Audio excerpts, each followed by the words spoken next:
నమస్తే. Welcome to open talk with Munjeti. Uttarandhra Andhra Pradesh Uttarandhra భోగాపురంలో పండగ వాతావరణం నెలకొంది.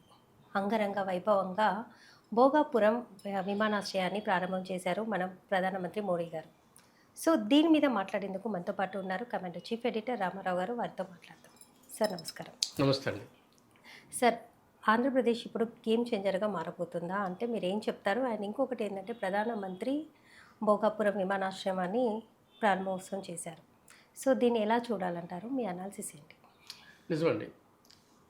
నేను ఉత్తరాంధ్ర సంబంధించిన వ్యక్తినే కనుక నాకు విపరీతమైన ఆనందం, భావోద్వేగం, మా ప్రాంతం అభివృద్ధి మీద రెండు ప్రభుత్వాలు కాన్సన్ట్రేషన్ చేసి ఒక మంచి పెద్ద ప్రాజెక్టుతో ఈరోజు ఉత్తరాంధ్ర కలకల్లాడుతుంది. ప్రపంచవ్యాప్తంగా కీర్తి ప్రతిష్టలు మా ఉత్తరాంధ్ర వైపు దృష్టి మరలుతుంది అన్న ఒక భావం ఏదైతే ఉందో అది ఆలోచనలోనే గొప్పగా ఉందండి. ఎందుకంటే మీకు ఉమ్మడి ఆంధ్రప్రదేశ్ కావచ్చు, ఇప్పుడున్న ఆంధ్రప్రదేశ్లో కావచ్చు, కానీ ఉత్తరాంధ్రలో ఉన్న చివరి రెండు జిల్లాలు, ఉమ్మడి జిల్లాలో శ్రీకాకుళం కావచ్చు, విజయనగరం కావచ్చు, ఈవెన్ దో విశాఖపట్నం అయినా సరే నిర్లక్ష్యానికి గురవుతున్నాయండి. ఎలాగంటే ఇప్పుడు మీరు ఉమ్మడి ఆంధ్రప్రదేశ్ తీసుకోండి, అండ్ నేను మనం కలిసి ఉన్నాం. ఇక్కడికి హైదరాబాద్ ఫార్ అవే శ్రీకాకుళం అంటే ఒక జిల్లా హెడ్ క్వార్టర్ హైదరాబాద్కి దూరంగా ఏదైనా ఉందంటే అదే శ్రీకాకుళం. అంత దూరం ఉన్న దాన్ని అంతే నిర్లక్ష్యానికి గురైంది. పెద్ద నాయకులు తయారవ్వలేదు, పెద్ద ప్రాజెక్టులు రాలేదు, పెద్ద చైతన్యవంతమైన నాయకత్వాన్ని ప్రోత్సహించేది లేదు, పెద్ద మంత్రిత్వ శాఖలు ఇచ్చేది లేదు. ఇది పూర్తిగా నిర్లక్ష్యం గురైన ప్రాంతం. అట్లాంటి ప్రాంతం ఆంధ్రప్రదేశ్ విడిపోయిన తర్వాత ఈ భోగాపురం అంతర్జాతీయ విమానాశ్రయం వచ్చింది అన్న ఒక వార్త అది ఈరోజు ఓపెన్ అయిపోవడం నిజానికి ఆ ప్రాంతం ప్రజలు చేసుకున్న అదృష్టం. చాలా గొప్పగానే చెప్పుకోవాలి. ఎందుకంటే ఇంత పెద్ద ప్రాజెక్ట్ ఇంత మంచి ఈ మధ్య కాలం రాలా. ఎంతసేపు మనం అమరావతి అంటాం, లేదంటే హైదరాబాద్ అంటాం, లేదా విజయవాడ అంటాం, కానీ ఉత్తరాంధ్ర గురించి ఈ చర్చలు ఎప్పుడు రాలా. ఇది మొదటిసారి వచ్చింది. దీన్ని కూడా ఎన్ని రకాల వివాదాలు, ఎర్రబస్ అన్న వాళ్ళు ఉన్నారు, అవుతుందా లేదన్న వాళ్ళు ఉన్నారు. మొత్తం మీద ఈరోజు అయితే ప్రధానమంత్రి ఓపెన్ చేశారు. ఉత్తరాంధ్ర తరపున ఆయన ధన్యవాదాలు చెప్పాల్సిందే, ఆయన గుర్తుపెట్టుకోవాల్సింది. సార్, ఇప్పుడు ఈ ఉత్తరాంధ్ర డెవలప్మెంట్కి ప్రధాన కారణం నేనంటే నేను అని ఒక్కొక్క ప్రభుత్వం పోట్లాడుతున్నారు.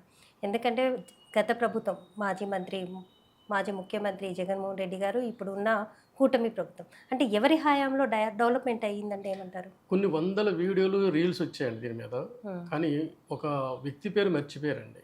విచిత్రంగాను అశోక్ గజపతి గారి పేరు మర్చిపోయారండి.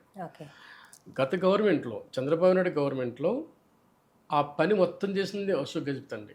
ఆయన అదే మంత్రిత్వ శాఖ, విమానయాన సివిల్ ఏవియేషన్ మినిస్టర్ ఆయన. ఇప్పుడు రామ్మోహన్ రెడ్డి గారు ఏదైతే శాఖ చేస్తున్నారో ఆ శాఖ ఆయనకు అప్పు చెప్పారు. అప్పుడు ఆయన ఉండగానే దీనికి సంబంధించిన అన్ని పనులు జరిగాయి. ఆయన ఉండగానే మిగతా ల్యాండ్ ఎక్విజిషన్ అయిపోయింది, శంకుస్థాపనలు అయ్యాయి, ఇంకా చాలా చాలా పనులు జరిగాయి. ఆయన ప్రాంతం అది, ఆయన ఇంటికి దగ్గరున్న ప్రాంతం అది, వాళ్ళ ఏరియా అది. విజయనగరం అంటే ఇంకా వాళ్ళే కదా, ఈ ఉన్నత ప్రాంతం కూడా విజయనగరం జిల్లా. సో వాళ్ళ మదర్ ల్యాండ్లో ఉన్న ఈ ప్రాజెక్ట్ ఏదైతే ఉందో దాన్ని ఆయన ప్రతిష్టాత్మకంగా తీసుకుని డెవలప్ చేసే ప్రయత్నంలో ఆయన 5 సంవత్సరాలు కూడా కృషి చేశాడు. ఆ తర్వాత వచ్చిన ప్రభుత్వం ఏదైతే ఉందో జగన్మోహన్ రెడ్డి గారి ప్రభుత్వం కూడాను దాన్ని కొనసాగించింది, దాన్ని ఏమి ఆపలేదు. ఎందుకంటే ఈ ప్రాజెక్ట్ గవర్నమెంట్, సెంట్రల్ గవర్నమెంట్, ఇది స్టేట్ గవర్నమెంట్ ఏం కాదు. సో ఆపడానికి ఏమి ఉండదు, కాకపోతే స్పీడ్ చేయడం అనేది ఉంటుంది ఎంతో కొంత. సరే, ఇప్పుడు మళ్ళీ థర్డ్ గవర్నమెంట్ వచ్చింది, మళ్ళీ చంద్రబాబు నాయుడు గారు వచ్చారు, అది ఓపెన్ స్థాయిలో క్రెడిట్కి వచ్చేటప్పటికి ప్రజలు క్రెడిట్ అండి. ఇది వాళ్ళదేముందండి, వాళ్ళు సొంత డబ్బులు పెట్టారా, లేదంటే వాళ్ళు ఏముండవు, దున్నారా, తవ్వారా, మోసారా, వాళ్ళకి ఏం సంబంధం అండి. సో ప్రధాని గారి సెంట్రల్ గవర్నమెంట్ చేసుకొచ్చింది దీనికి. అప్పుడున్న ఎవరైతే శంకుస్థాపన చేశారో మనకు తెలిసిందే. అప్పుడు మనకి ఎవరు చంద్రబాబు నాయుడు గారు ఉన్నారు, ఆయన శంకుస్థాపన చేశారు. ఇప్పుడు అమరావతి ఉందండి, అమరావతి మీద ఈ చర్చ లేదు. అది ఎందుకంటే ఒకరు అమరావతి అంటారు, ఒకరు కాదంటారు. కానీ భోగాపురం మీద ఇద్దరు కలుస్తున్నారు. ఎందుకు కలుస్తున్నారంటే ఆ ప్రతిష్ట ఆ ప్రాంతానికి, అక్కడున్న ప్రజలకి మా ప్రేమ పొందాలంటే నాదని చెప్పుకోవాలి. అంటే ఆ ప్రజలు అమాయకులు, ఆ ప్రజలు స్వచ్ఛమైన మనుషులు. వాళ్ళకి ఏంటంటే ఓకే మాకు ఇది వచ్చిందంటే ఆ కృతజ్ఞత వాళ్ళు తిరిగి ఇవ్వాల్సిందే. ఇందులో రాజకీయం చూపిరు వాళ్ళు. సో అట్లాంటి ప్యూర్ హార్ట్ ఫెలోస్ ఉన్నారు కనుక అక్కడ ఓటర్లు కానీ ప్రజలు కానీ దాన్ని క్రియేట్ చేసుకోవడం కోసం పోరాడుతున్నారు. డబ్బులు కూడా వాళ్ళవే కదా. ఇదండి ఇంకొక అసలు పాయింట్ ఇది కాదండి. నేను మీకు చెప్పబోయేది, ఇప్పుడు ఉత్తరాంధ్రలో ఈరోజు భోగాపురం అంతర్జాతీయ విమానాశ్రయం ఘనంగా ఓపెన్ అయింది. అవును. అనేక ప్రపంచ రికార్డులు దీంట్లో ఉన్నాయి. ధింసా నృత్యం కావచ్చు, లేదంటే ఏరియా కావచ్చు, నభూతో అసలు భవిష్యత్ పండుగ వాతావరణం అంగరంగ వైభవంగా ప్రారంభం ఒప్పుకుంటాం. చేశారు. కానీ అల్లూరి సీతారామరాజు గారి పేరు దాన్ని పెట్టడాన్ని మాత్రం అభ్యంతరం చెప్పడం కాదు కానీ కరెక్ట్ కాదండి. ఎందుకంటారు సార్? ఎందుకంటే అల్లూరి సీతారామరాజు కూడా ఫ్రీడమ్ ఫైటరే కదా. ఎస్ అండి. అల్లూరి సీతారామరాజు ఉత్తరాంధ్ర కాదు, మొత్తం ఆంధ్రప్రదేశ్లోనే ఆయన ఒక చైతన్యవంతమైన లీడర్. బ్రిటిష్ వాళ్ళ మీద ఫైట్ చేయడం కావచ్చు, రూదర్ఫర్డ్ మీద యుద్ధం చేయొచ్చు కావచ్చు, అలా ఆయన చనిపోవడం కావచ్చు. ఈ ఏరియా అంతాను గోదావరి జిల్లా ఏరియా. ఓకే. రంపచోడవరంలో ఆయన రంపచోడవరం పోలీస్ స్టేషన్ మీద దాడి చేశారని మనకు తెలుసు, చరిత్రలో మనం చెప్తున్నాం. ఆయన విగ్రహం ఉన్నది కూడాను అదే ఏరియాలో. ఆయన పేరుతో ఆల్రెడీ ఒక జిల్లా ఏర్పడింది, అల్లూరి సీతారామరాజు జిల్లా. ఆయనకి ఇవ్వాల్సిన క్రెడిట్ ఆయనకి ఇచ్చాం, ఇంకా ఇద్దాం, దేనికైనా చేద్దాం. కానీ ఇది మనం అందరినీ మనం ఆలోచించాల్సింది అంటే పూర్తి విసిరివేయబడ్డ నిర్లక్ష్యానికి గురైన ఒక ప్రాంతం ఉత్తరాంధ్ర. అక్కడ ఈరోజు ఎయిర్పోర్ట్ వచ్చింది. ఆ ఉత్తరాంధ్రలో ఆ ఎయిర్పోర్ట్కి ఆ ప్రాంతంలో ఉన్న లీడర్ల పేరు పెట్టడం సముచితం కదా. అక్కడ కూడా గుర్తించవచ్చు కదా. ఇప్పుడు మీరు అల్లూరి సీతారామరాజు గారిది ఆల్రెడీ జిల్లా పేరుతోనే ఉంది, ఆయన ఒక జిల్లా ఉంది. ఈ 3 జిల్లాలకు ఆయన పేరు లేదు కదా, అంటే ఆ ప్రాంతం కాదనే కదా అర్థం. ఆయన ఏ జిల్లా అయితే ఆయన పేరుతుందో ఆ ప్రాంతం, అది ఉత్తరాంధ్ర కాదు. ఉత్తరాంధ్ర అంటే పాత రోజుల్లో విశాఖపట్నం, శ్రీకాకుళం, విజయనగరం, ఈ మూడు ప్రాంతాలకు సంబంధించిన ఎయిర్పోర్ట్. మీరు ఎయిర్పోర్ట్ కూడా చూడండి, ఆల్మోస్ట్ ఎయిర్పోర్ట్కి సేమ్ డిస్టెన్స్ ఉంటుంది. అటు శ్రీకాకుళం, ఇటు విజయనగరం, ఇటు విశాఖపట్నం. ఒకే ఒక ప్రాంతం, 3 జిల్లాలు కూడా కలిపే ఎయిర్పోర్ట్ అది. సో లీడర్స్ని కూడాను చరిత్రకారులు కావచ్చు, లేదంటే హిస్టరీలో ఉన్న గొప్ప నాయకులు కావచ్చు, లేదు ఆల్రెడీ చనిపోయిన వాళ్ళు కావచ్చు, ఉత్తరాంధ్రకు సంబంధించిన కొంతమంది వ్యక్తులు గొప్ప వాళ్ళు ఉన్నారండి. మీ ఐడియాలజీలో ఎవరు ఉన్నారు సార్? ఇప్పుడు మీరు చూడండి, కోర్ రామూర్తి నాయుడు, ఆయన సామాన్యుడు గారండి. ఉత్తరాంధ్ర నుంచి అంతర్జాతీయ స్థాయిలో మన రాష్ట్రాన్ని, మన తెలుగు ప్రాంతాలని ఆ స్థాయి తీసుకెళ్ళిన మహానుభావుడు ఆయన. సింహబలుడు ఆయన. ఏమండి, కలియుగ భీముడు అంటారు ఆయన. ఆయన తన ఛాతి మీద ఏనుగు నిలిచిపెట్టుకున్నవాడు. 2 కారుల్ని చైర్లతో ఆపగలిగిన శక్తి సామర్థ్యాలు ఉన్నాయి. ఆయన మన దేశానికి, మన రాష్ట్రానికి, మన తెలుగు జాతికి, ఇంకా చెప్పాలంటే ఉత్తరాంధ్రకి చాలా పేరు తీసుకొచ్చాడు ఆయన. ఆయన పుట్టింది ఆ ప్రాంతంలో. సర్కస్ అనే కూడా తను అంతర్జాతీయంగా ప్రదర్శన చేశారు. సో ఆయన అలా అని కాదు, ఆయన ఒక బాహుబలి. కలియుగ భీముడు అంటే అర్థం చేసుకోండి.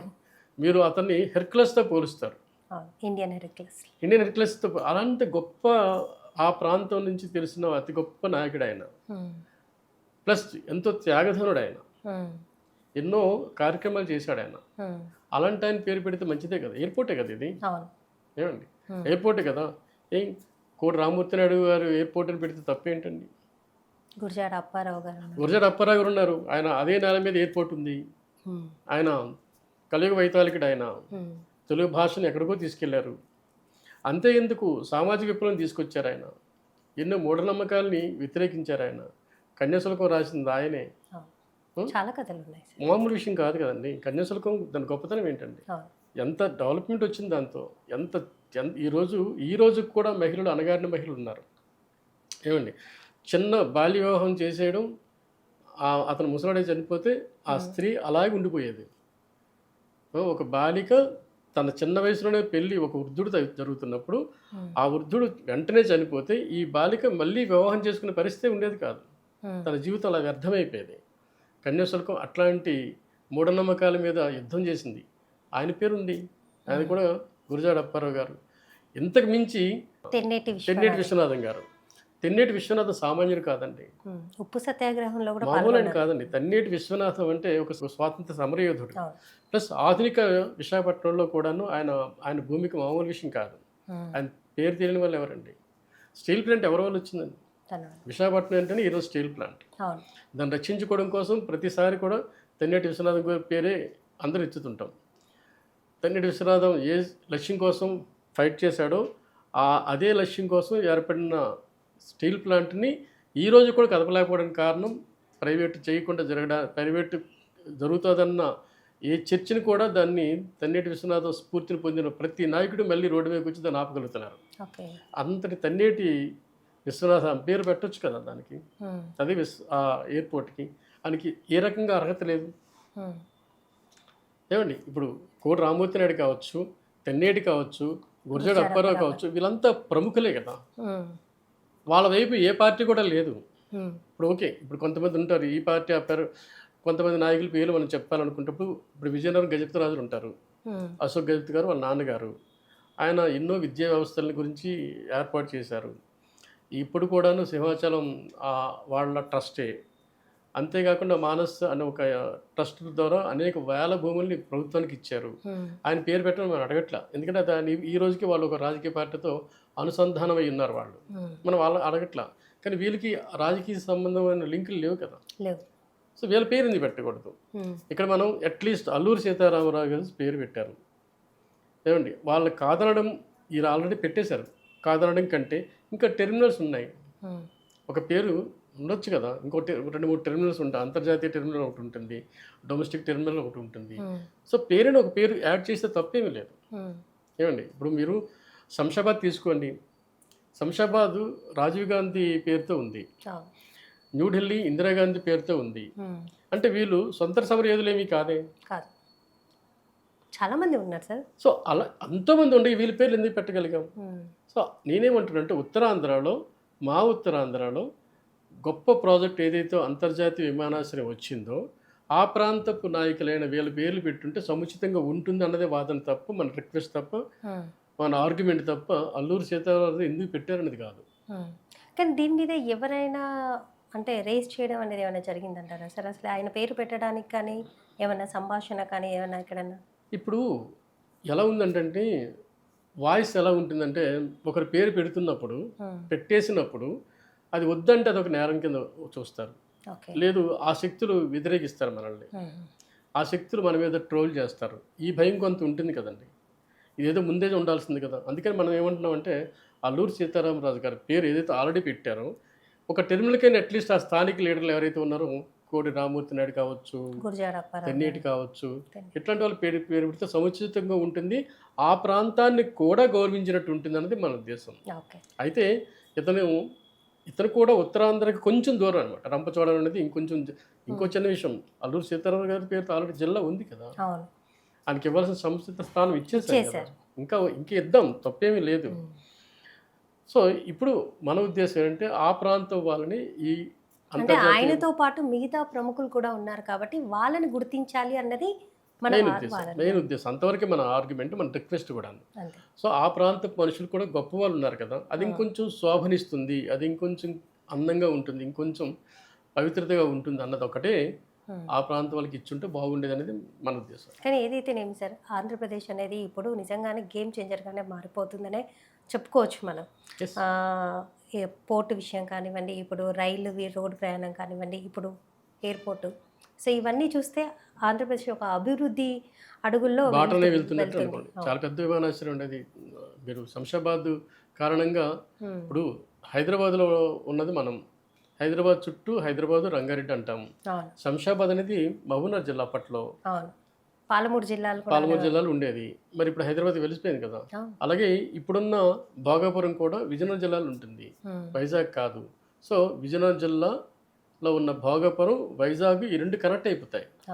అలాగే విజయనగరం భోగాపురం కనెక్ట్ అవుతుంది, అక్కడ శ్రీకాకుళం. అంటే రేపు ఈ 3 జిల్లాలకు కూడాను భోగాపురం ఎయిర్పోర్ట్ అందరికీ దగ్గరైనట్టు కనిపిస్తుంది. వాస్తవం. ఇప్పుడు ఎవరైనా ఆంధ్రప్రదేశ్లో ఎవరైనా వెళ్ళాలి అన్నా హైదరాబాద్కి రావాల్సింది. సో ఆ ట్రాఫిక్ని అది కూడా మనం ఆటోమేటిక్గా ఖచ్చితంగా. అయితే దాంట్లో కూడా ఒక చర్చ వచ్చింది, ఇది శంషాబాద్ ఎయిర్పోర్ట్లో కొంత నష్టం జరుగుతుందా అని. అంటే ఎవరికి నష్టం జరుగుతుంది, ఇది జిఎంఆర్ది, అది జిఎంఆర్.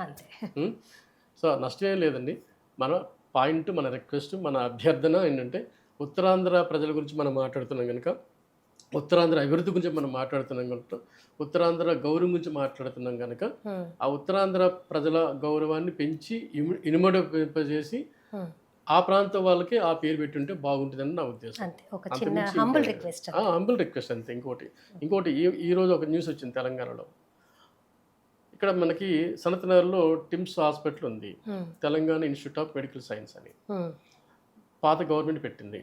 ఇప్పుడు అదే గవర్నమెంట్ మీద ఇంకా ఓపెన్ కాల, కానీ దాని మర్రెడ్డి చెన్నారెడ్డి గారి పేరు పెట్టాలని చూస్తుంది. ఆల్రెడీ గవర్నమెంట్ డిసిషన్ తీసుకుంది తెలంగాణ గవర్నమెంట్. ఓకే. సో పేరు మారిస్తే కూడా తప్పేం లేదు, ఏమండి? సో మార్చే అవకాశం అయితే ఉందండి. ఉంది, చేస్తే బాగుంటుంది అన్నది మనం మీరు అన్నట్టు హంబుల్ రిక్వెస్ట్. ఓకే సార్, నమస్తే. నమస్తే.